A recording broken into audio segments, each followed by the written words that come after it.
躺进医院的病床。一阵喇叭声突然响起：欢迎来到鬼畜医院，请遵循以下规则：一、你们接下来要完成5个科室的考验，失败者将被淹死在福尔马林中。2、请不要伤害科室内的医生，否则将当场死亡。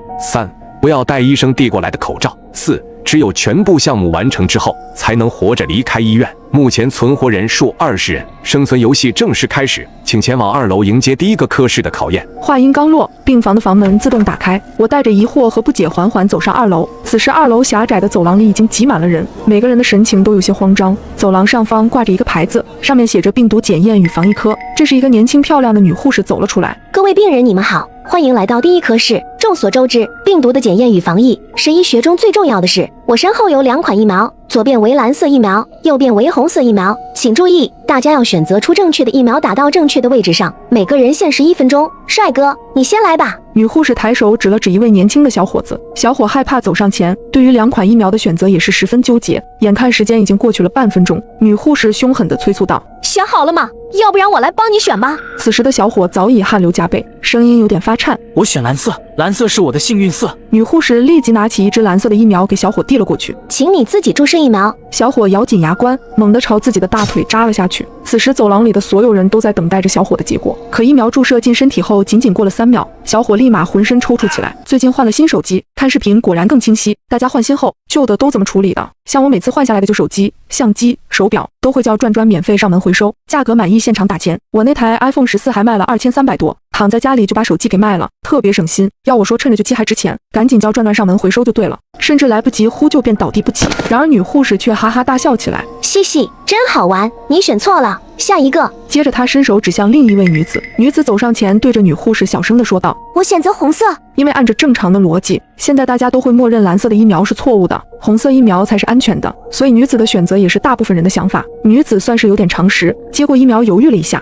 然后咬牙注射进了自己的手臂。就在大家以为女孩的选择是正确时，女孩刚走出一步，身体突然僵住，接着身体同样抽搐起来。女孩也选错了。此时的众人全都陷入懵逼的状态，因为2人的惨状表明蓝色不对，红色疫苗也不对，该怎样做才能顺利通过呢？就在大家沉思之时，女护士再次开始了点人，这一次竟然点到了我。待我走到跟前，女护士笑嘻嘻地问道：你选蓝色还是红色？我选蓝色。女护士将蓝色的疫苗递了过来。好的，请你自己注射疫苗。就在我准备放手一搏时，抬眼间我注意到了疫苗后面的墙上有2个大字，蓝色疫苗后边的是左，红色疫苗的后面是右。而前边的2人用付出生命的代价告诉我们，2种疫苗好像都是错误的，但是他们注射的部位并不同。第一位小伙选择的是蓝色，但注射的右腿；第2位女子选择的是红色，却注射的是左臂。也就是说，疫苗的选择并不重要。正如女护士所说，要把正确的疫苗打到正确的位置才是关键。蓝色疫苗对应的是左，要打在左手或者左腿上；红色疫苗对应的是右，要打在右手或者右腿上。想到这儿，我立马将蓝色疫苗冲着我的左手打了进去。之后我紧闭双眼，期盼着我的分析是正确的。果然不出我所料，时间过去了5秒钟，我还活着，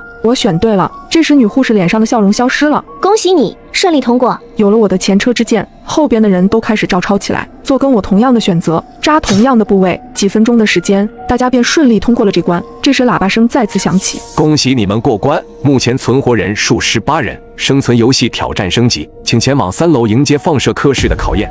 3楼的空间明显比2楼宽敞了不少，在正中央，一台硕大的机器矗立着，旁边站着一位男护士。当他见到我们时，笑嘻嘻地说起了规则：想必各位都做过 CT， 这一轮的考验十分简单。我身旁是一台新型放射机，它能够放射出温度高达500度的激光，只要诸位能在这激光的照射下坚持30秒，就算过关。听到这里，在场的10几号人立马开始交头接耳地议论起来。别说是500度，哪怕是被100度的开水烫一下，皮肤都会瞬间掉层皮，更何况是500度，这简直就是让大家去送死啊！所有人的脸上都写满了恐惧，身子不自觉地往后缩，生怕被男护士第一个指到。请大家保持安静，不要喧哗，不要乱动。考验正式开始，下面开始点名，请听到名字的人依次进行挑战。如果听到名字不出来者嘎。果然我们的心思早已被男护士看穿，这次竟然换成了点名。男护士高声说道：第一位坤坤，请到放射机内接受检查。什么？人群中听到自己名字的小伙惊声喊道，身体也不由自主地颤抖起来。可男护士根本没给小伙多余思考的时间，再次催促道：请坤坤到放射机内接受检查。小伙这才回过神来，鼓起勇气走进了机器中。随着机器门缓缓关闭，一阵刺耳的机械运转声骤然响起，30秒的倒计时也开始跳动。当那道激光渐渐靠近，小伙吓得大声尖叫：救命呀！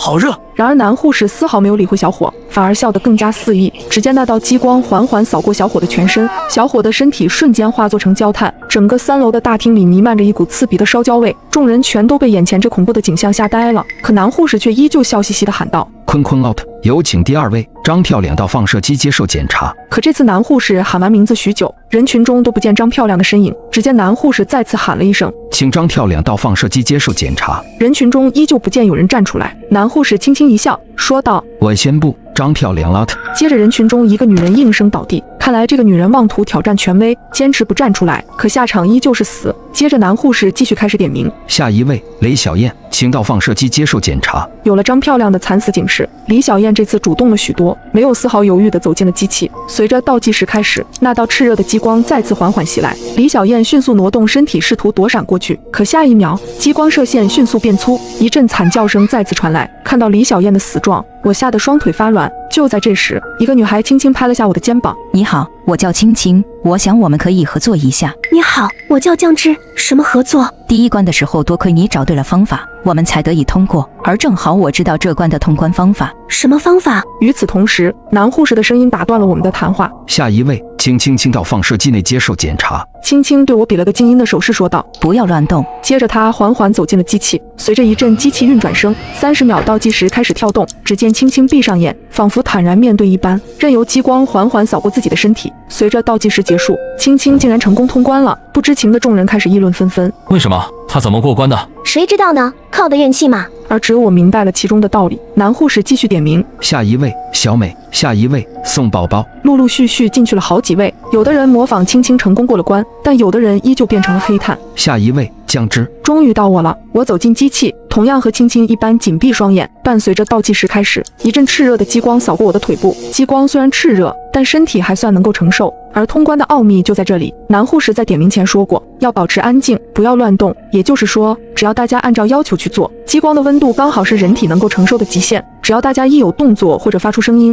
温度就会迅速飙升到500度。其实通关的秘密就藏在男护士的话中，只不过大家在面对高温的恐惧时，不是忘掉这句话，就是忍不住的大喊或者躲避，所以就会触犯规则。倒计时结束，我通关成功，再次见到了青青。你真厉害，我可以跟你合作。此时喇叭声音再次响起，目前存活人数13人，生存游戏挑战继续，请前往4楼迎接下一个科室的考验。来到4楼，我发现这一层装饰比较独特，无论是墙壁上还是天花板上，都装着密密麻麻的管道。而大厅的正中央竖着一个牌子，上面写着呼吸科3个大字。这时大厅里来了2位推着医护车的护士，医护车上分别装的是防毒面罩和瓶装水。此时喇叭声响起，欢迎大家来到呼吸科。在这场考验开始之前，我特地为你们准备了2种物资，你们有1分钟的时间补给，切记每个人只能选择1款物资，不选或者多选者嘎。话音刚落，人群中又开始议论纷纷起来，因为根据前2轮的经验，这2种物资必定直接关系到大家的生死，所以大家对于这个选择都比较纠结，我也是如此。小声地询问青青，防毒面罩和矿泉水，我们选择什么？青青则冷静地分析道，就目前的情况来看，这一关是呼吸科，肯定要选择与其相关的防毒面罩，胜算更大一些。可是什么？我疑惑地问道。我觉得这一关并不是只有选择这么简单，但好在我们是2个人，这样吧，我们1人选择1样东西，这样一来我们的胜算更大一些。好，那就听你的。于是在1分钟倒计时结束后，我和青青各自拿了一个防毒面罩和1瓶水，而在场的大部分人考虑到呼吸科的因素，大多都选择了防毒面罩，仅有少部分口渴的人选择了矿泉水。随着2名护士的撤离，喇叭声再次响起，看来大家已经做出了自己的选择，下面进行人体毒气测试。话音刚落，墙壁上管子开始喷射毒气，接着天花板上的管子也喷射起来，整个大厅瞬间变得烟雾缭绕，10几号人被呛得开始咳嗽起来。几个选择防毒面罩的人开始庆幸，原来这一关是毒气考验，我就知道防毒面罩最有用，幸好选对了。说完，他们就把面罩戴在脸上。我拿起手中的防毒面罩，然后看向青青。青青，怎么办？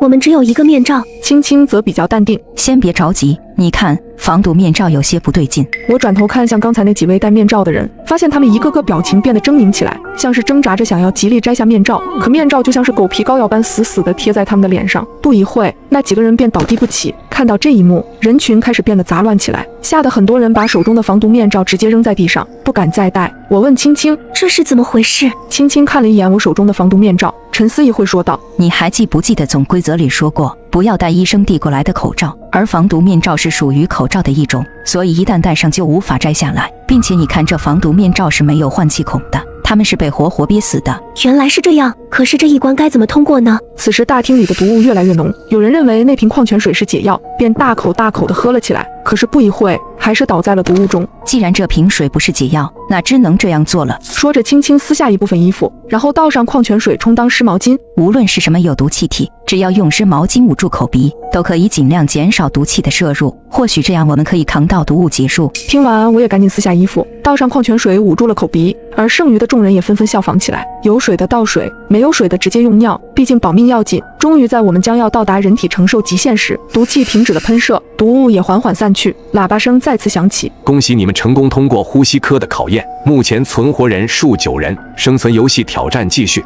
请前往5楼迎接下一科室的考验。相比于其他楼层，5楼有些昏暗，头顶上的吊灯好像也有问题，在一直不停地闪烁着，而墙上布满了密密麻麻的蜘蛛网，像是已经很久都没人来过了。大厅的正中央有一座石桥，石桥下面则是浓稠的酸液，看着非常瘆人。就在众人对此次关卡疑惑之际，刺耳的喇叭声再次响起。欢迎大家来到血液科，这一关的考验十分简单，只要你们在规定时间内顺利到达桥对面，就算过关。但是你们的血液则是他们最喜欢的食物，请大家做好防护，在确保安全的前提下再做出行动。我宣布，5分钟倒计时现在开始。他们指的是什么？就在众人一脸懵逼的时候，一个人喊道：快看上面！我们这才发现，一只只毒蛛吊着蛛丝从天花板上落了下来，它们的体型不仅超出普通蜘蛛的好几倍，嘴上还长着锋利的獠牙，看着十分吓人。原来它们就是指的这些毒蛛。这些毒蛛缓缓降落，正好悬停在石桥上方的位置，像是这座桥梁的守护员。人群中有人喊道：趁着他们还没行动，我们赶紧跑过去。可谁也没想到，一个人刚踏上石桥，一只毒蛛突然以闪电般的速度咬住那个人，那人疼得发出撕心裂肺的叫声，没一会的功夫就被毒蛛吸干了血液，变成了一具干尸。这一幕彻底把众人吓傻了，众人再也不敢贸然行动。眼看时间只剩下3分钟，又有人站出来说道：这样耗下去不是办法。我发现这些毒蛛都是吊在半空的，那就说明它们不会到地面上来，也许趴在地上爬行能通过去。说完他就率先向前测试，果然一开始的时候毒蛛并没有直接攻击他，可是刚往前挪动了一个身位的位置，他不知是触发了什么机关，突然一只毒蛛直接扑到他的脸上，几秒后那个人也变成了一具干尸。眼看匍匐前进的方法失败，有人开始失去耐心。我去，这也不行，难道这关真的无解吗？我跟你们这些畜生拼了！说着他拿起一旁的扫把便冲了过去，准备和这些毒蛛硬刚，可他也为他盲目冲动的行为付出了代价，结果被几只毒蛛围殴，最后连尸体都没有剩下。眼看时间又过去了1分钟，大家都有点着急，怎么办呀？难道我们等死吗？如果说桥上行不通，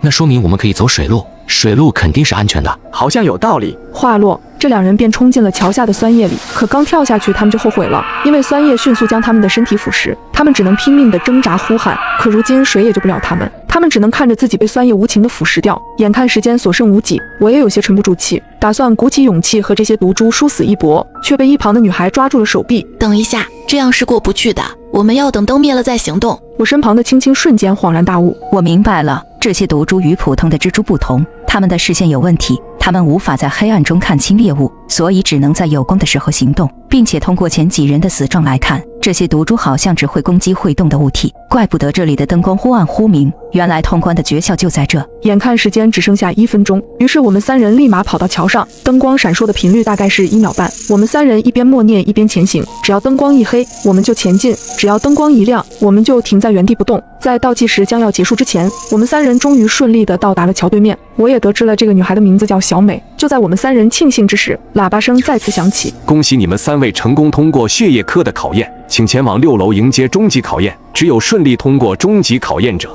才可以活着离开医院。6楼是整座楼的天台，在这可以看到头顶昏暗的天空，虽然只有6楼，但从天台往下看竟然是看不见底的深渊，令人头晕目眩。这真的是6层楼的高度吗？欢迎3位来到眼科迎接终极考验，我身后是一个空中悬梯，它连接着离开这所医院的出口，只要你们有足够的勇气和强大的毅力，爬满10万级台阶，你们就可以获得自由。当然你们也可以选择放弃，如果放弃的话，那你们就可以留在这里，成为这所医院的规则管理者，请你们自行选择。我们3人相互对视一眼，青青率先说道：“我选择继续，我不想留在这里。你们呢？”我也是，我还有家人，我要回家，离开这个鬼地方。我也是。不错，既然你们已经做出了选择，那我们现在就开始进行终极考验吧。我会在楼梯的终点等待着你们。说完，那个护士便原地消失了。于是我们3人便开始爬楼梯，一边数一边爬，每个人都为了离开这里拼尽了所有力气。然而每爬上一阶楼梯，后边的楼梯就消失一截。青青有点吃惊，看来最后一关确实有些难度，我们现在根本没有退路，只能不断往前。小美应和道：“是呀，我们这才刚爬了300阶，距离10万的目标差得还远呢，我们一定要撑住啊！”在3人的互相鼓励下，我们又继续往上爬，直到爬到1800阶的时候，我们实在是累得不行了。3人瘫坐在楼梯上，大口大口的喘气，汗也止不住的往下流。这样下去不是个办法，估计我们还没爬满10万阶台阶，就会累死在半途中。就算不累死，也会一点一点脱水渴死的。那该怎么办呢？目前来看，这一关没有任何诀窍，好像就是体力活。从前几关挑战来看，每一关都不会是死路，这次肯定也不例外。大家仔细想想，一定可以找到通关的信息。会不会与眼科有关？突然我眼前一亮，我知道了。如果说与眼科有关，我能想到与这一关有关的信息，那就是这里的一切都是我们的幻象。你们还记不记得在天台的时候，6层楼的高度几乎深不见底，按着正常的楼层高度，这显然是不可能的。所以我猜测，这里的一切应该都是我们眼睛的幻觉。青青也冷静分析道：“说的有道理，更何况让一个普通人一口气爬满10万阶台阶，根本是不可能的。楼梯的终点也不一定是离开这里的出口，估计那个男护士想让我们累死在半途中。那这次我们该如何通关呢？”小美疑惑地问道：“如果说这里的一切都是幻觉，就好比我们睡觉时产生的梦境，也许只有让自己的身体清醒过来，我们才能解除梦境了。那我们从这里跳下去吧。一般从高处坠落可以让一个人从梦里醒过来，既然楼梯爬不上去，想要离开这里，就只能这样去大胆尝试了。那我们就拼了！”说着，我们3人紧握着彼此，然后嘴里一起喊道：“1、2、3，跳！”接着我们便从楼梯上向下坠去。再次睁开眼，一位护士惊讶地喊道：“奇迹呀，你竟然醒过来了！”我问护士：“这里发生了什么？”是这样的，你之前已经是肺癌晚期了，为了营救你们，医院给每一位癌症患者注射了一种新型的药剂，被注射的人会陷入昏迷，进入一个精神世界，也就是规则怪谈世界。只有通过考验，才能再次苏醒过来。这一次的实验中，加上你竟然有3人奇迹般的苏醒了，你们真是太幸运了。而现在也意味着你的身体完全康复了。听到这，我沉重的心情终于放下，嘴上露出了久违的笑容。期间，我在网上刷到一个帖子：惨案，美孚公寓遭遇黑熊入侵，无一生还。我瞪大眼睛，因为我所在的公寓就叫美孚公寓。下一秒，门上传来了指甲摩擦门的声音，我吓得一激灵。现在刚好是5月2号，我爸妈带着我妹出去旅游了。由于我还有个课题要完成，便留在了家里。刚刚那声音像极了有东西用长长的指甲在门上摩擦发出的声音。我恐惧地走到门边，探头往猫眼看去，走廊黑漆漆的，什么也看不见。不过那声音也没再响起来了。我松了口气，心想刚刚或许是听错了吧，肯定是受到那帖子的影响。那帖子是我无意中刷到的。最搞笑的是，帖子的发布时间是5月5号，也就是3天之后，很显然是个恶作剧帖子。不过那帖子说的内容实在有些吓人。帖子里说，在5月2号这天，有一只逃跑的黑熊进入了美孚公寓。这只黑熊非常的邪门，智商更是高的诡异。据说在这之前，这只黑熊是一只实验室黑熊，黑熊吃完人之后就消失了，到现在也没有抓到。有民间组织分析，这只黑熊是一只已经修成精的黑熊，它能在吃了人之后钻进人皮里，伪装成吃掉的人的样子。这种黑熊成精的故事，其实我已经听过不少了，但最让我觉得这个帖子可怕的是，发帖人却把美孚公寓的大门照片发上去了。这不就是我家楼下的公寓大门吗？真是晦气，这人神经吧，编这种玩笑。我忍不住骂道。正当我准备把这个帖子随手举报了之后，突然我看到下面多了很多跟帖。我有个表哥就是负责这个案子的，我听他说现场惨不忍睹，那只黑熊不仅杀人，还喜欢虐杀。现场找出的好几具尸体都是手脚分离的，是被那黑熊活生生给撕扯下来的。卧槽，这太恐怖了吧！最恐怖的是这只黑熊还没有被抓到，我吓得晚上都不敢关灯睡觉了。这次受害人里头就有一个我同校的学姐，可惜了，虽然我跟她不熟，但也是同一个社团的。我听到她被黑熊吃掉的时候哭了一天。楼上说的是清北大学的叶苏苏吧，我看了她生前的照片，可惜了，那么漂亮。冷不丁看到我的名字的时候，我愣住了，不会是同名吧？可我读的学校就是清北大学呀，而且这些跟帖是怎么回事？大夏天的我打了一个寒战，怎么这些人说的好像真有这回事发生了呢？也就在这个时候，整个屋子的灯无声无息地熄灭了，房子瞬间笼罩在了黑暗之中，我吓得差点尖叫出声。怎么回事？是停电了吗？我连忙去看公寓业主群，物业刚好在里头发了消息，请各位业主不要恐慌，我们公寓楼总电路出现故障，大概会停电2小时，已经有维修人员过来抢修了。现在是晚上快10点了，大半夜的突然停电了，又加上我在看这种帖子，确实是吓到我了。不过我很快冷静了下来，这个帖子的热度越来越高，跟帖的人也暴涨。今天也不是愚人节呀，我盯着那个叫做草莓甜心的 ID 名，就是那个说我是他社团学姐的，心想这该不会就是我微信里的那个社团学妹吧？她的微信名叫做草莓超甜。为了求证，我给那学妹发了微信，过了老半天，学妹才回复了我：学姐，我刚和室友在外头聚餐呢，你说什么吃人熊帖子，我没法回复啊。你看我和他们现在都在 KTV 呢。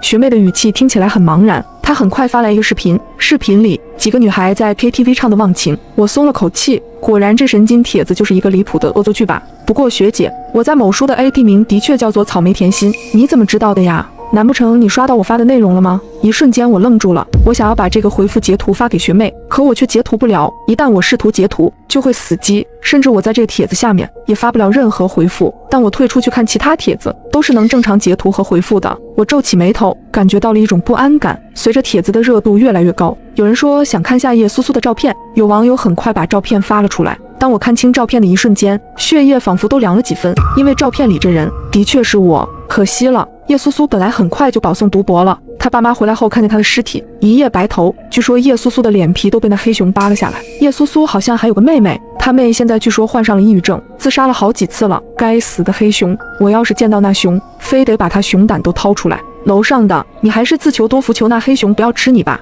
我呼吸愈发的急促，心脏狂跳，后背阵阵发冷。如果这是真实的，那么只有一种可能，这个帖子来自于3天后的未来。就在今晚，会有一只实验室逃出来的黑熊闯入公寓，然后将我们所有人都杀光。我一下就想到了我刚刚听到指甲摩擦门的声音，那有可能并不是我听错了，而是那只黑熊已经进来了。我额头一下全是冷汗，可我不知道要怎么提醒正住在公寓里的其他人。要说有熊进来了，不仅没人相信，肯定还会把我当成神经病。我也不能报警，因为这件事还没发生。要是贸然报警，连警察都会觉得我疯了。正当我不知如何是好的时候，一个十分细微的声音吸引了我的注意，像是有什么东西正在用指甲敲击着门，一下又一下，十分有规律。我突然想起刚刚我在猫眼外什么也没看到，可走廊是黑的，那黑熊也是黑的。如果那黑熊就藏在门外，我也是看不清楚的。一想到那黑熊可能已经来到我门口，我后背汗毛耸立。走廊是声控灯，而且这灯是应急用的，不会因为停电而失去作用，只要有人走过都会亮起来。可现在门缝里没有任何光亮透进来，如果门口真是那黑熊，难道他会隐藏自己的脚步声？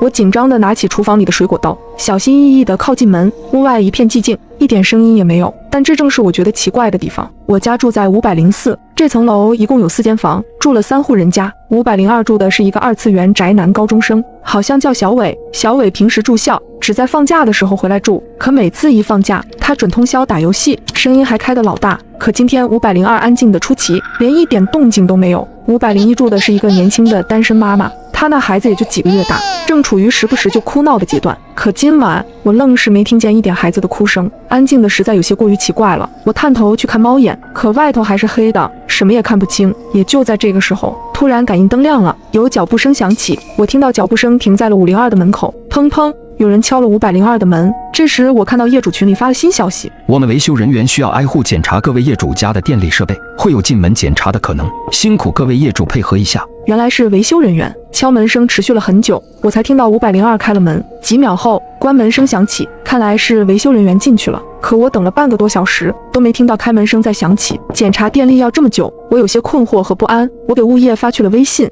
问他上门检查得多久。物业秒回：一般10来分钟，不过也说不准，要是遇到问题可能会久一点。不过我们的维修人员还没到，他说堵路上了。什么？维修人员还没到的话，那刚刚进502的是谁？我有502的小伟的微信，我连忙给小伟发了消息。小伟过了一会儿才回复了我：姐，我家水管破了，大晚上找人修呢。我给他打着手电筒修了半个多小时了，也没弄好。真折腾，我松了口气，想自己真的太疑神疑鬼了。但很快我又觉得不对劲。小伟之前在群里说话的时候，特别喜欢颜文字，每句话都得带个颜文字。可他刚刚给我发的这句话，没带半点颜文字。不过姐，你原来在家呀？我还以为你跟你爸妈出去了呢。小伟突然来了一句莫名其妙的话，我心里咯噔一声，总觉得有些不安。也就在这时，业主群里有人说话了：502，你家水管破裂了，怎么还没修好啊？弄得现在我家卫生间里都是水，把家具弄坏了你赔。我打你电话也不接，受不了，我要上去看看。我记得402住着的是一家3口，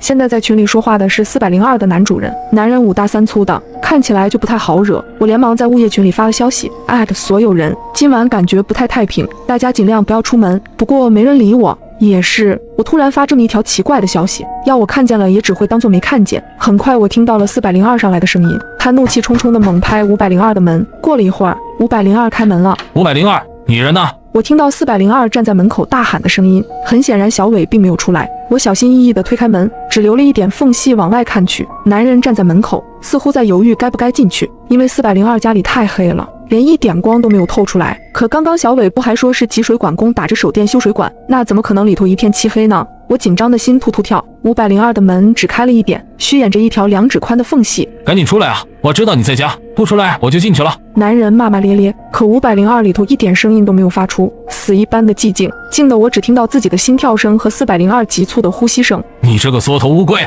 那老子进去了，你可别说老子私闯民宅。男人气不过伸手一推，但他只推了一半，就像是被什么东西给挡住了，就好像有什么东西正站在门后抵着门一样。我被自己脑补的这个画面吓得浑身发毛。402也感觉不对，使劲推了推门。谁站在门后也不说话，故意吓唬老子？但402的声音也带上一点颤音。男人掏出了手机，打开手机手电筒往里头照去。下一刻，我和男人同时倒吸一口凉气。在手电光源的映照下，门后投出一个非常庞大的影子，那影子非常的大，看起来根本就不是人类的影子，更像是一只体型非常大的黑熊。男人也被吓得倒退一步。这什么东西啊？我焦急地把门推开大一点，压低声音朝他喊道：赶紧过来，那后头是一只黑熊。男人听到我的声音，难以置信地看着我。下一秒，一只巨大的熊爪飞快地从门后伸出，男人根本来不及躲，就被猛地拉进门内。我惊恐地捂住嘴，我只听到男人发出一声短促的惨叫，但很快就没声音了。我赶紧关上门，很快我听到了令人毛骨悚然的咀嚼声，男人肯定是被黑熊吃了。最开始进入小伟家的维修工应该就是那只黑熊，他吃掉了小伟，然后又用小伟手机来回复我的信息。现在我完全暴露了我一个人在家的事实，可我如果坚持不开门的话，黑熊又怎么进来？我颤抖着点开手机里的帖子，想要寻找一些有用的线索。突然我看到了有网友问出了和我一样的疑惑，如果不开门的话，那黑熊不就进不来了吗？公寓那么多人，怎么可能都会被杀死？底下很快有人评论，你是不知道，听说那黑熊邪得厉害。我听附近的居民说那黑熊能从窗户里爬进来。不是吧，美孚公寓一共有8层啊，它这么高怎么爬进来？这是熊又不是蜘蛛侠，所以说那黑熊邪啊。而且之所以住户没听到什么声音，据说是因为那黑熊最先就拔掉受害人的舌头。别说了，我要睡不着觉了。我后背渗出黏腻的冷汗，难怪我刚刚只听到男人发出一声短促的惨叫，原来他的舌头被拔掉了。我立刻冲到家里的窗前，将所有窗户和阳台的门都锁好。这时房门被敲响，我看见402的男人站在我门口，他表情怪异，嘴角用力往上翘着，像是野兽在努力模仿人做表情。他一定是那只黑熊穿上了402的人皮。我屏住呼吸，不敢发出一点声音。突然门把手嘎吱转动了起来，紧接着门被撞得砰砰作响。他想用蛮力将门撞开，这怎么可能？这门可是结实的防盗门啊！但很快我就惊恐地瞪大眼睛，因为这结实的防盗门竟被黑熊撞得摇摇欲坠。我赶紧搬来了椅子抵住了门。正当我绝望的时刻，走廊尽头传来了开门声，是501开门了。半夜吵什么呢？我家孩子都被你吵醒了。他冲着男人质问道。我用尽全力朝着门外大喊：别出来，马上关门！402男人的脑袋以极快的速度扭了过去。几乎同时，我听到门重重关上的声音，门外的脚步声朝着501走去。501给我发来了微信，门外呢是楼下的402吗？怎么瞧着不太对呀？还有你让我关门，是他有危险吗？不知道怎么跟你解释，反正那不是402，也不是人。你锁好窗户，别让他从窗户爬进来。不管谁喊你都不要开门，现在待在家里才是最安全的。男人正在敲501的门。501妹子，能借我一点感冒药吗？我儿子发烧了，刚刚敲了半天504的门，他没开，我就着急了点，吓到你了吧？不好意思。我心里祈祷501可千万别信402的话。还好501也察觉到402不对，不出声也没开门。402见501也不开门，脸色瞬间变得十分阴沉。他正准备撞门的时候，拐角处突然传来一个女人的声音：老公，你怎么去这么久啊？502的水管还没修好啊，一直在漏水，而且漏的水全是红色的，看着怪恶心的。不好，402的老婆找来了。一瞬间，我不知该如何是好。如果开门，402极有可能闯进来；可如果不开门，402的女人就没有任何逃跑的机会了。老公，你怎么站在那儿不动啊？你不是去502吗？女人疑惑地朝着男人走去，不过她很快意识到了不对。血，怎么这么多血？这个时候402男主以极快的速度朝着女人咬去，女人甚至还没来得及反应过来，就被她的老公一下咬住了腿。我看见黑熊从男人的身体里钻了出来，女人此刻应该恐惧到了极点，因为她根本想不到藏在自己老公身体里的是一只大黑熊。走廊里只有女人抽搐般的啜泣声，可过了一会儿，就连声音都没有了。黑熊吃完人，又钻进了402的身体里，可我没想到，它不再朝着我这里走来，而是突然不见了。正当我忐忑不安的时候，突然我听到身后传来响声，我扭过头，差点吓得魂飞魄散。402的男人就趴在窗户上，脸死死地贴在上面，正目不转睛地看着我。他用手掌拍打着窗户的玻璃：你要是敢进来，我就跟你拼了！我朝着黑熊大吼道。此刻我都做好了死的准备。男人对我诡异一笑，他停止了拍打玻璃的举动，快速地爬了下去，消失在我的视野里。我愣住了，难道这黑熊放弃了？可不应该啊，一定有什么其他的原因。为了寻找线索，我又点进了帖子，我快速浏览着，希望能多找到一点有用的细节。有一个评论吸引了我的注意力，我有一个疑问，为什么叶苏苏和501是黑熊最后吃掉的呀？他先吃掉了504，然后把这两人留到了最后，我有点不理解。楼上的，这么跟你说吧，我老家都说黑熊血，是因为黑熊这玩意儿喜欢将最嫩的食物留到最后。你想想，叶苏苏长得那么漂亮，501还有一个婴儿，那婴儿被发现的时候，脑袋都被开瓢了。看到这个回复的瞬间，我汗毛耸立，